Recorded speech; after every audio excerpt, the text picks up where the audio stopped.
En 1918, tous les belligérants n'ont qu'une hâte, effectuer une percée décisive, une ultime percée pour remporter la victoire et rentrer dans leur foyer. L'année précédente a amené son lot d'espoir. Pour les Alliés, ce fut l'entrée en guerre des États-Unis. Pour les empires centraux, ce fut l'effondrement du front Est à la suite de la révolution soviétique.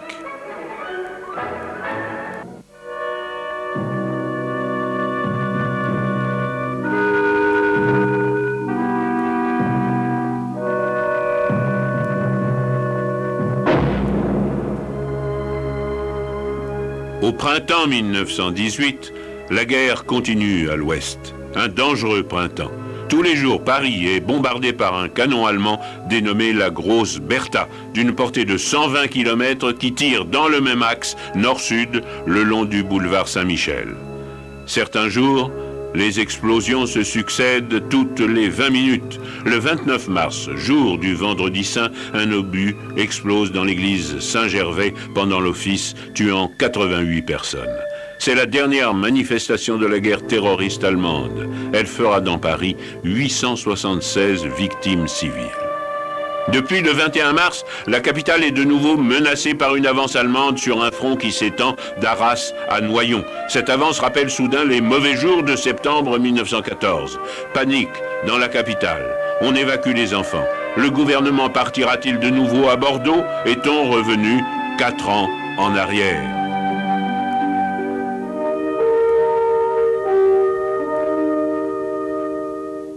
La poussée allemande reprend en avril. Une impitoyable bataille s'engage dans les Flandres et sur la Marne. Le Conseil suprême interallié se réunit à Versailles. Clémenceau demande avec la plus insistante énergie, au nom de la solidarité interalliée, la montée en ligne immédiate des Américains.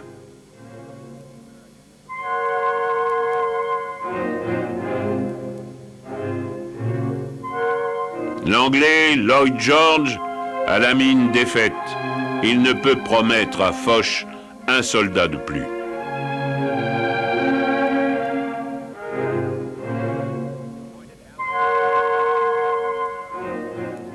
Le général Pershing câble à Washington que Paris peut être perdu d'un jour à l'autre.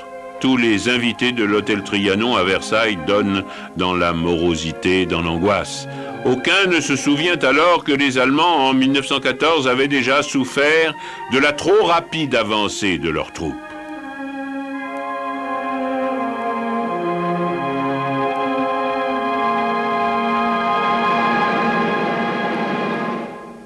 Depuis un an, les Dog Boys, le surnom des soldats américains qui peut se traduire par bon gars, s'entraînent en France. Mais ils sont loin d'être tous prêts à entrer en ligne. De nombreuses unités sont encore à l'instruction. D'autres viennent d'être formées.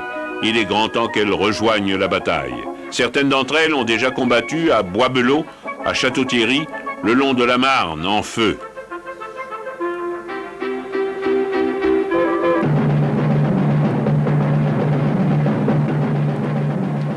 Depuis le 1er juin 1918, Château-Thierry est tombé.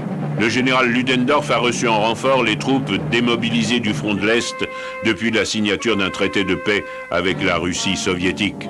Il a minutieusement préparé son ultime offensive, une offensive qui doit le conduire à Paris. À la mi-juillet 1918, les armées allemandes atteignent le point culminant de leur campagne. Bien que décimées par plusieurs mois d'attaques incessantes, elles croient encore à la victoire.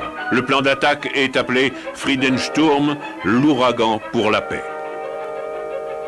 Les Allemands sont en mesure d'aligner devant les lignes alliées 2,5 millions d'hommes.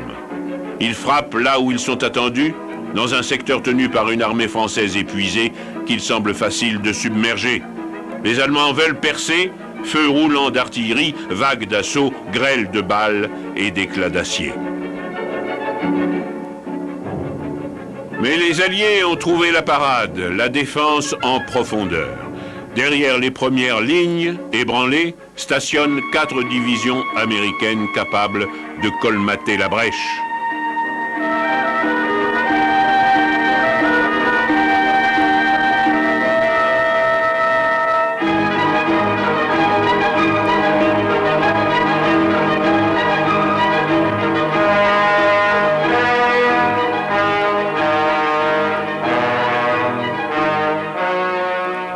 ancien se souvient, quand nous montions en ligne, nous chantions des chansons de marche, comme à l'instruction.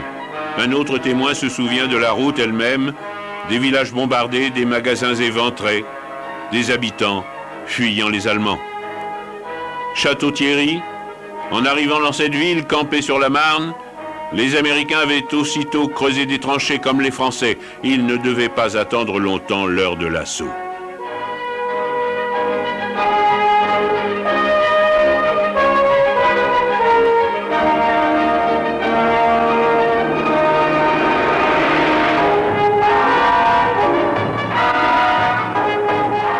Le 15 juillet, à Château-Thierry, les Allemands passaient la Marne. Sur 35 km, ils tenaient les deux rives à l'est de la ville. Les Alliés livraient une deuxième bataille de la Marne.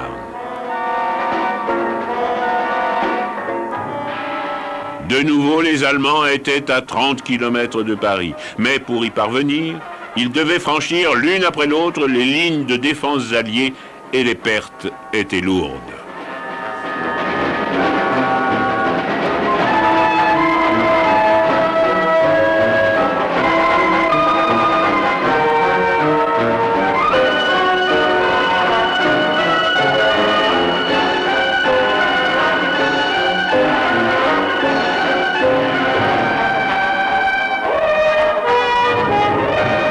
Les Américains se tiennent bien au feu, ils restent calmes, dit un rapport militaire français.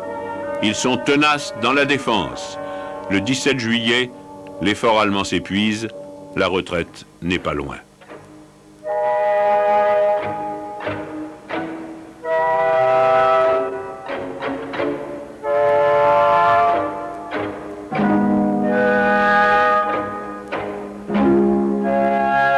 Le long de la Marne, à Château-Thierry, la marée allemande est venue mourir. À peine instruits, 4000 Américains ont trouvé la mort. D'autres ont été frappés dans leur chair.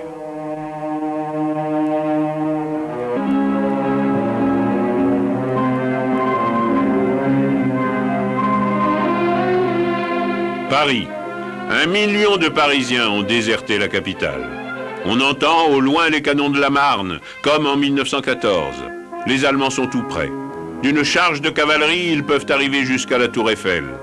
Clémenceau est au pouvoir, celui qu'on appelle le Tigre, avertit les pacifistes et les défaitistes. Il fait la guerre, il n'entend pas être gêné par les traîtres ou par les tièdes. Il n'a cependant pas une confiance absolue en ses généraux. La guerre est une chose trop sérieuse, dit-il, pour être confiée aux militaires.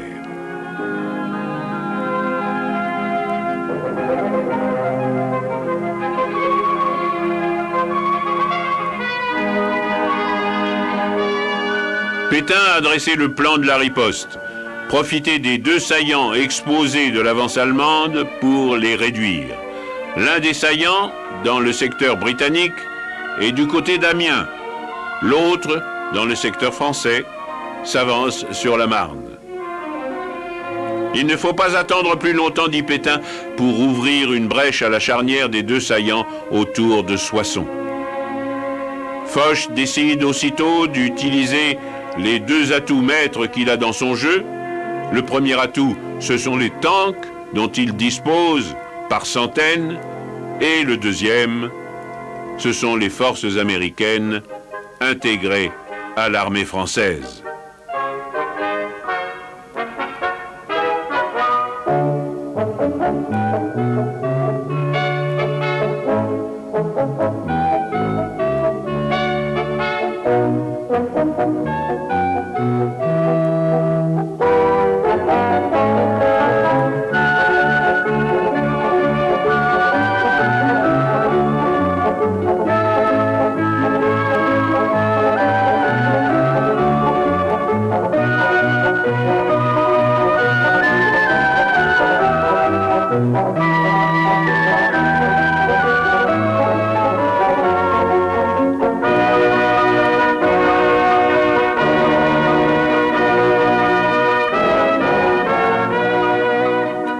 Parmi les Américains, beaucoup n'ont pas encore eu l'expérience du feu.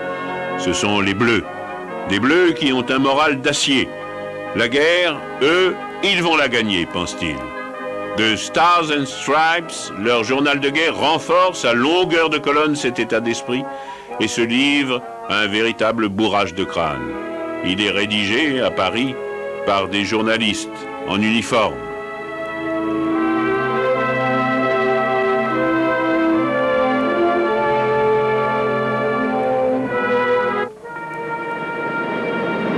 La presse est bientôt mobilisée pour l'affaire de Soissons, parce que dans ce secteur, la 10e armée prépare une formidable offensive avec les divisions coloniales françaises, les divisions américaines, 350 chars.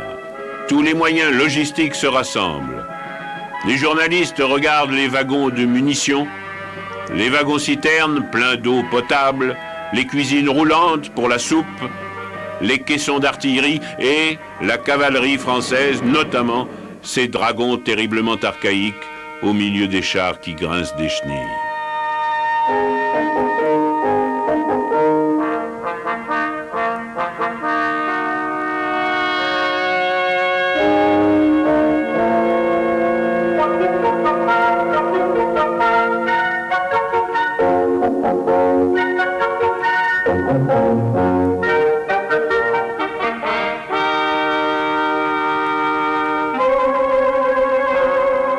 Les chars sont capricieux et médiocrement blindés. Mais on compte sur eux pour débusquer les Allemands dans leur nid de mitrailleuses. Une attaque surprise qui n'esquive pas tout de même la préparation d'artillerie lourde.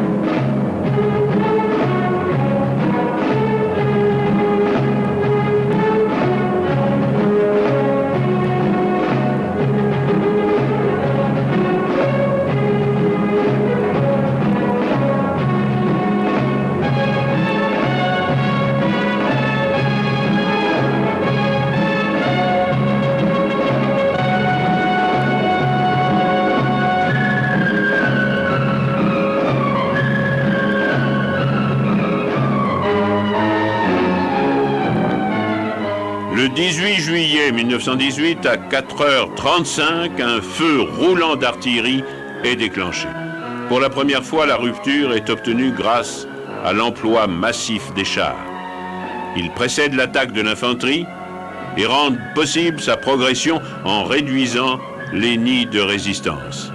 Ils viennent de changer l'art de la guerre.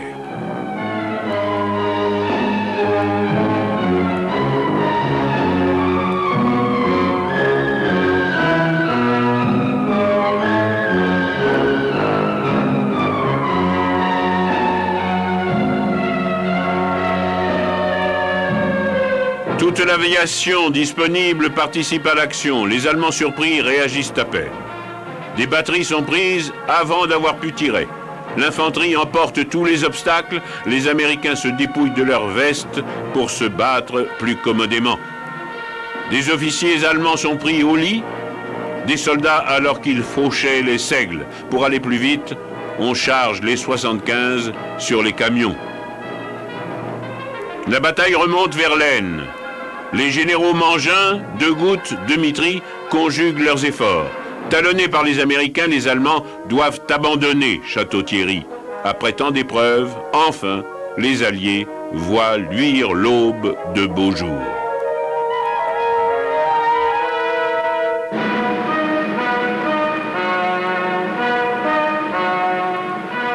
Les Allemands reculent pour ne pas être encerclés dans leurs saillants. Ils ont accusé le premier choc et ne s'en remettent pas vraiment, faute de réserve à lancer dans la bataille. Les Alliés les pressent vivement. 5 divisions américaines participent à l'action. Elles lancent des têtes de pont sur la Marne, sur l'Aisne, sur la Vesle. L'ordre du jour de Mangin salue le courage des Américains. Les Allemands sont repoussés sur le chemin des Dames. Les Français exultent. Ils viennent de remporter la seconde bataille de la Marne. Ludendorff a été surpris dans ses calculs par l'importance des effectifs américains mis en ligne. Maintenant, les troupes prennent un instant de détente avant la nouvelle offensive.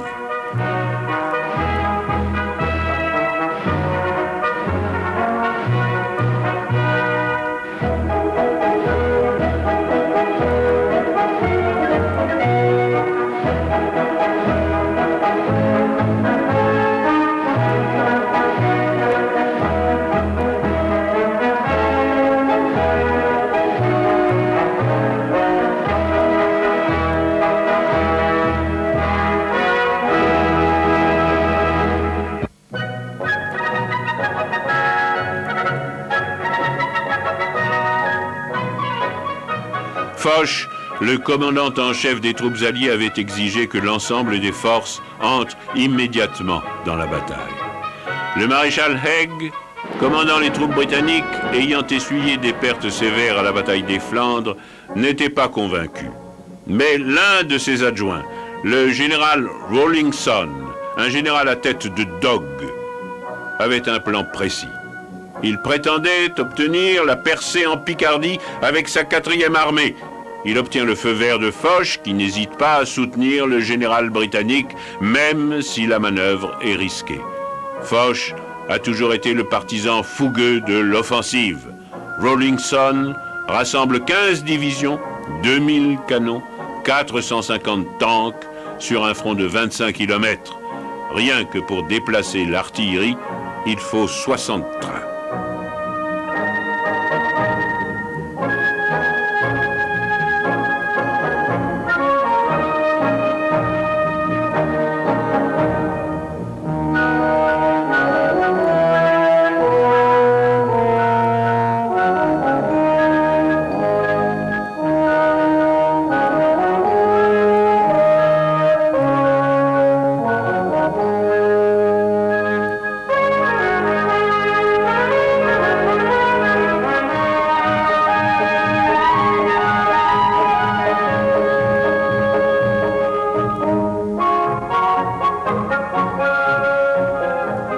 Pour que la surprise soit complète, les Alliés se livrent à une opération inédite. 800 avions décollent pour que le bruit de leurs moteurs recouvre celui des camions sur les routes.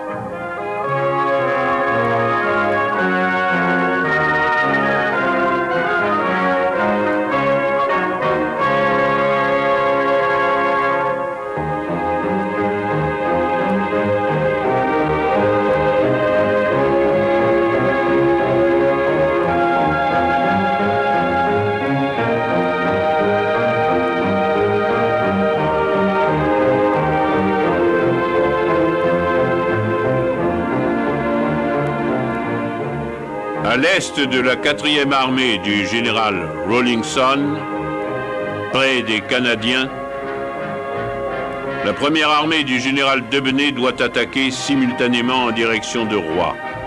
Le but de cette opération combinée est de dégager Amiens et la voie ferrée stratégique qui y mène et de rejeter l'ennemi entre la Somme et l'Avre.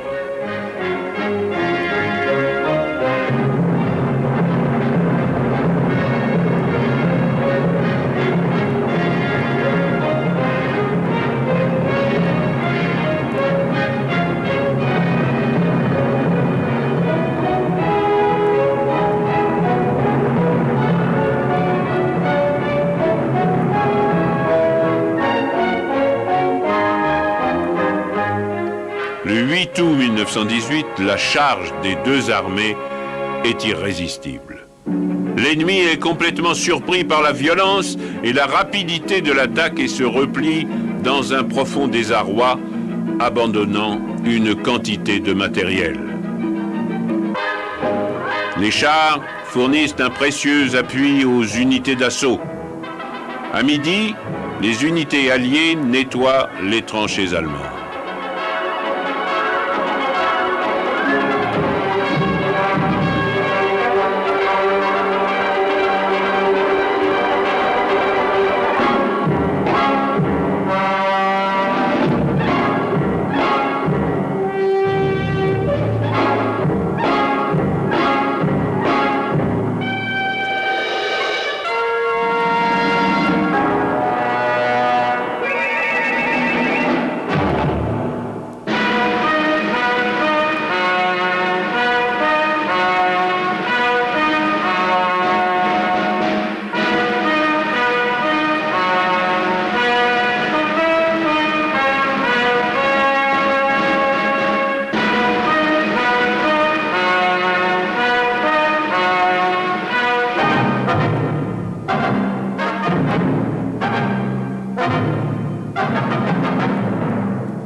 Le 8 août, dit Ludendorff, est un jour de deuil pour l'armée allemande. Ce jour-là, il offre sa démission au Kaiser, qui la refuse.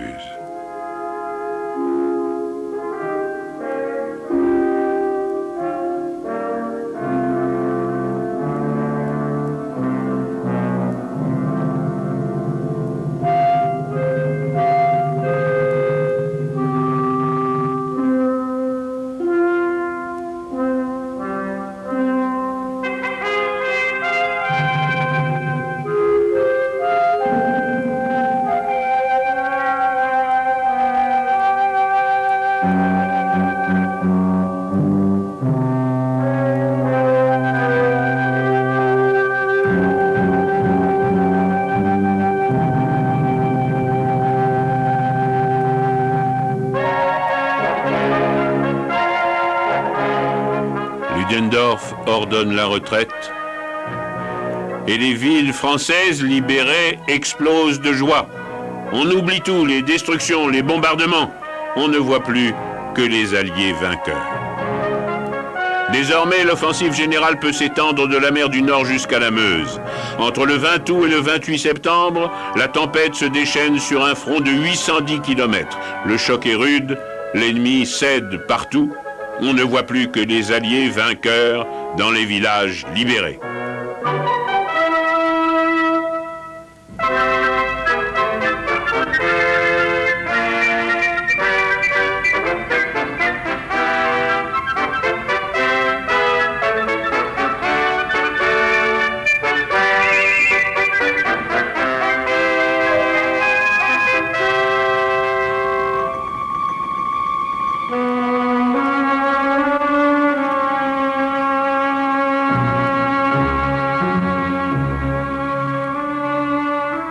Clémenceau, le vieux patriote, vient au front pour éprouver, comme il dit, la grandeur et les misères de la victoire. Il se rend à Soissons et à Amiens pour rendre visite aux troupes près des champs de bataille.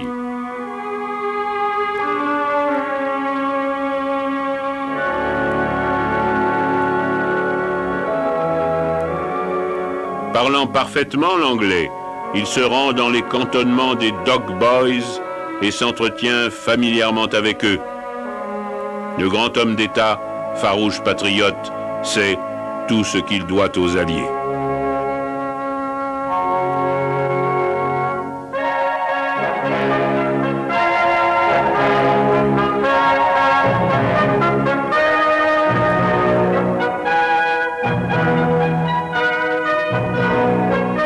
Dans le camp allié, en septembre 1918, le moral est au beau fixe, mais avec des réserves. On se souvient des emballements irraisonnés, des espoirs déçus, des offensives avortées. L'ennemi attend, derrière de nouvelles lignes dont les défenses sont formidables. Les états-majors n'attendent pas la victoire avant le printemps de 1919. Ils se résignent à voir leurs soldats passer un nouvel hiver dans les tranchées. Ils ne croient pas en un effondrement rapide du front allemand.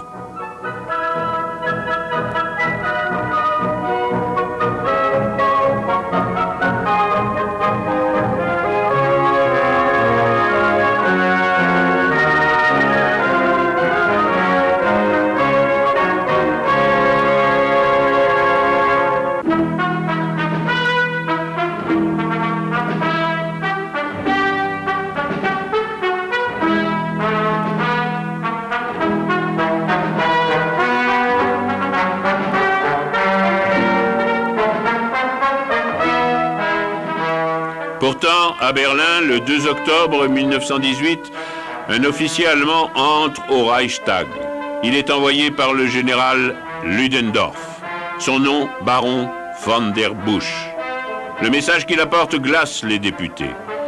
Le général avertit le Reichstag qu'il n'a plus de réserve, qu'il ne faut plus songer à gagner la guerre. Le choc est immense. Pendant des années, on leur a imposé le respect de l'état-major et voilà que l'état-major annonce son impuissance.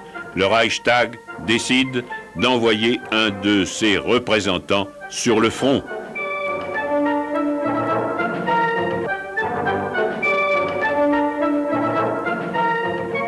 Le Parlement allemand désigne un nouveau chancelier du Reich, le prince Max de Bade, un cousin du Kaiser.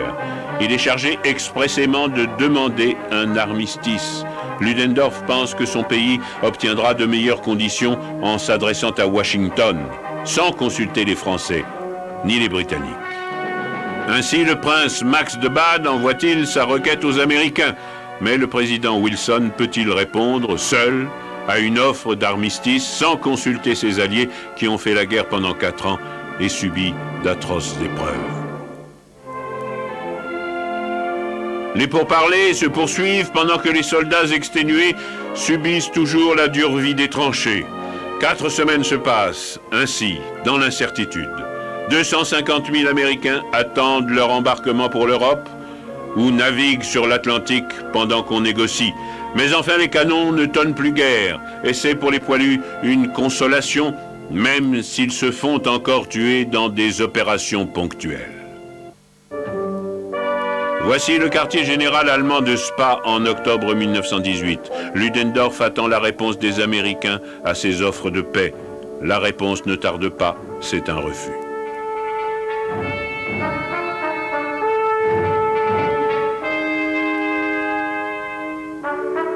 Les Américains ne veulent pas discuter avant que les Allemands n'aient évacué la France et la Belgique.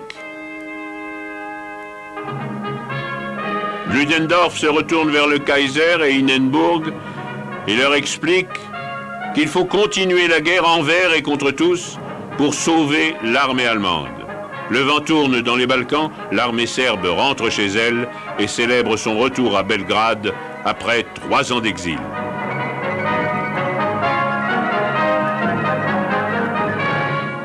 Au Proche-Orient, c'est aussi la victoire. Damas est abandonné par les Germano-Turcs à la cavalerie du désert de Laurence d'Arabie. Sur leurs talons surgissent les soldats de l'armée d'Allenby qui ont reconquis la Palestine et qui sont désormais en Syrie.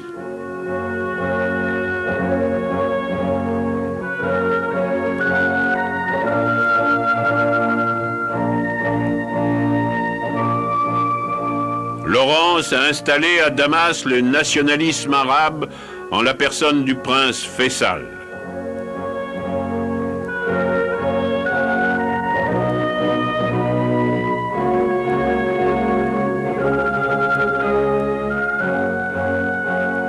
Tous les rêves impérialistes ont fait long feu et surtout le rêve du Kaiser, le chemin de fer de Bagdad.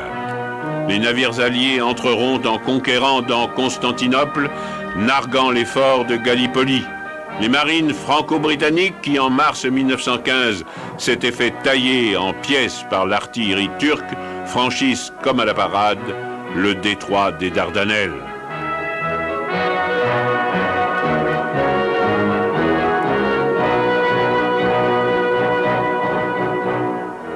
Le rêve autrichien de fédération des Balkans, de descente vers la mer Méditerranée s'est brisé.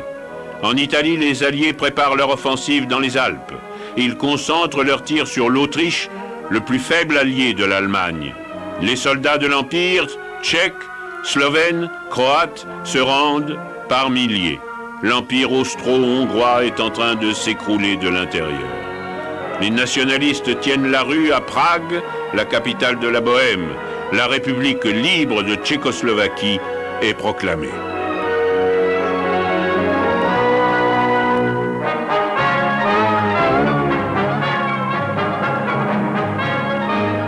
La splendeur des Habsbourg n'est plus qu'un souvenir.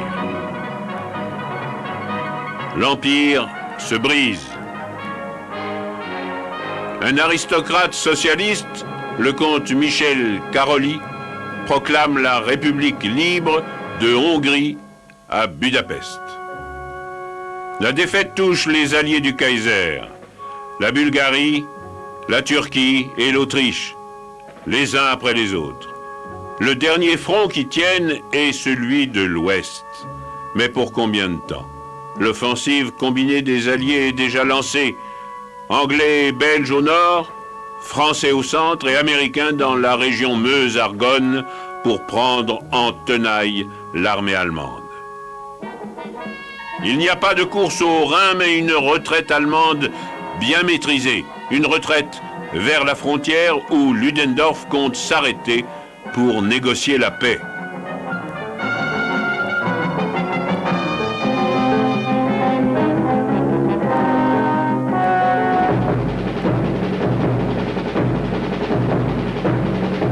Le mouvement de retraite est plus lent dans le secteur américain. La frontière en est plus proche et la voie de sortie plus étroite pour l'armée allemande. Mais des milliers de soldats choisissent de se rendre sans plus attendre.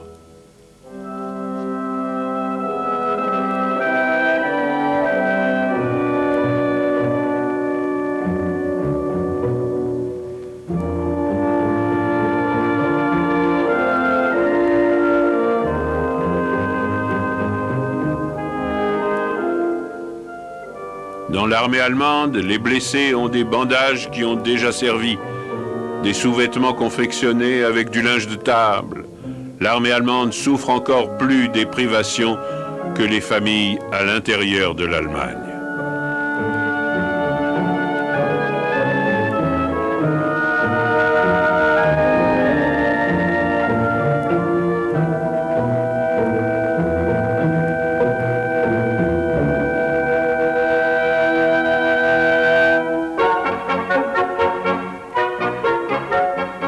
Avec l'avance des Alliés, les villages français sont réoccupés par leurs habitants.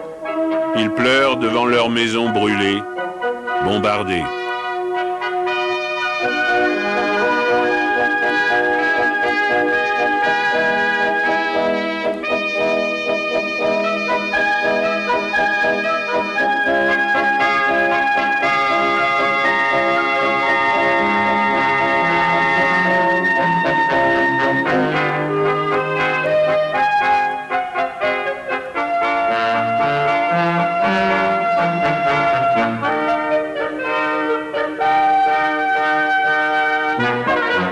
Spectacle émouvant que celui d'Albert, roi des Belges, retrouvant sa patrie saccagée à la tête de l'armée qui a refusé de céder à la force en 1914. Les Allemands sont contraints d'évacuer tous les territoires alliés. Le Reichstag n'a pas le choix. Il redoute une révolution bolchevique. Il décide d'accepter les conditions des Alliés. Le gouvernement allemand également, mais pas Ludendorff. Les Alliés veulent que l'armée allemande capitule. Ils s'impatientent à l'hôtel Trianon, à Versailles.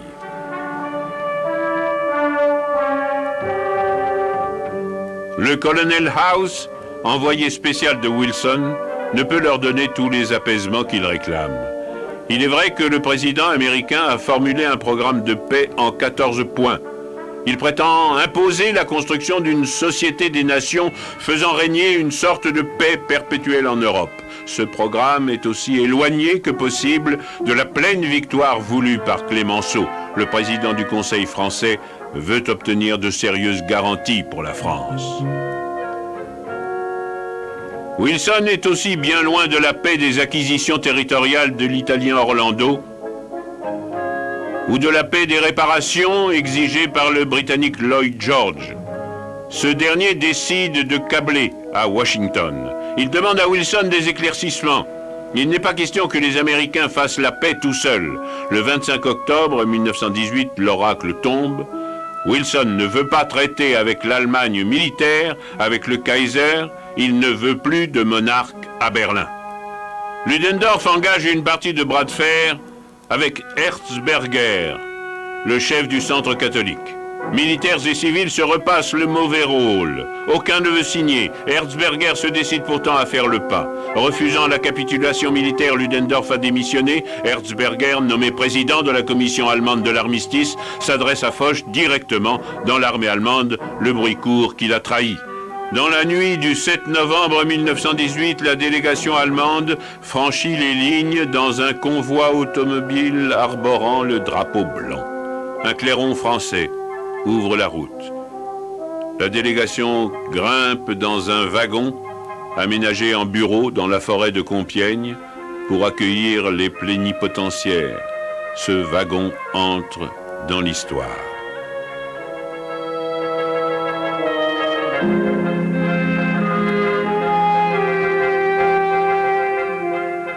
la clairière de Rotonde devient le lieu symbolique de la victoire alliée contre l'Allemagne. La délégation alliée se compose entre autres de 2 amiraux britanniques et du général Weygand. Foch préside. Les Allemands demandent les propositions des puissances alliées, elles sont très fermes. Retraite au-delà du Rhin, occupation alliée en Allemagne, blocus maintenu jusqu'à la signature du traité. Horrifiés, les Allemands demandent un délai.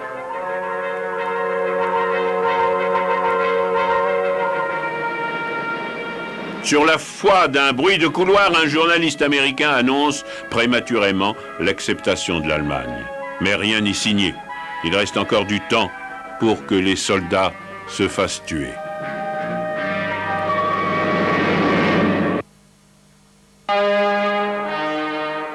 L'orgueil bafoué des militaires allemands rend la signature aléatoire. La flotte allemande veut tenter une sortie impériale, attaquer la Royal Navy en un dernier combat, imposer aux Alliés une trêve et non subir un agenouillement, un combat pour l'honneur.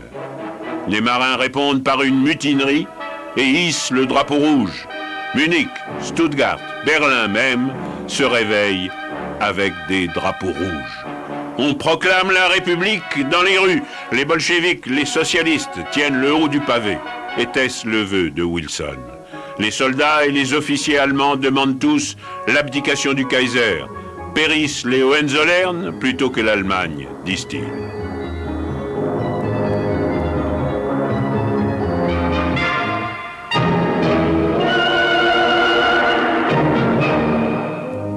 Le Kaiser, réfugié au quartier général de Spa, prétend marcher sur Berlin la Rouge avec son armée. Mais vous n'avez plus d'armée, lui dit le général Gröner. Le 10 novembre 1918, l'empereur d'Allemagne prend le train pour la Hollande, un pays neutre qui accepte de l'accueillir. Le petit jardin d'un vieux château hollandais, c'est tout ce qui lui reste de son empire. Les Hohenzollern ne sont plus. Une signature sur une lettre d'abdication est tout ce qui reste d'eux. Le nouveau gouvernement du socialiste Ebert remplace celui du prince Max de Bade. Le premier ordre donné par Ebert est envoyé aux plénipotentiaires allemands qui n'ont toujours pas signé. Ils reçoivent instruction d'obtenir un accord sauvant tout ce qui peut être sauvé. La crainte du bolchevisme accélère les choses des deux côtés. À 5h10 du matin, les Allemands signent, enfin, le 11 novembre.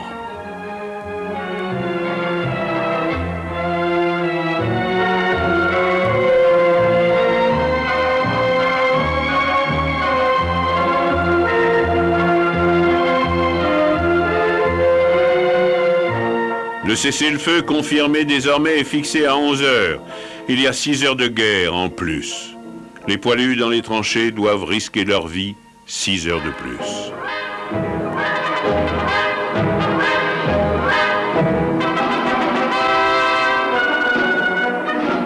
Six heures de plus laissées aux généraux. Les Britanniques attaquent à Mons pour effacer la défaite de 1914. Les Américains marchent sur Sedan, qu'ils s'étaient fixés comme but au départ de leur offensive. Un régiment yankee reçoit encore des ordres d'attaque à 10h55. Les obus allemands tombent de nouveau sur Verdun. Au matin du 11 novembre, les pertes sont lourdes chez les Alliés et aussi chez les Allemands.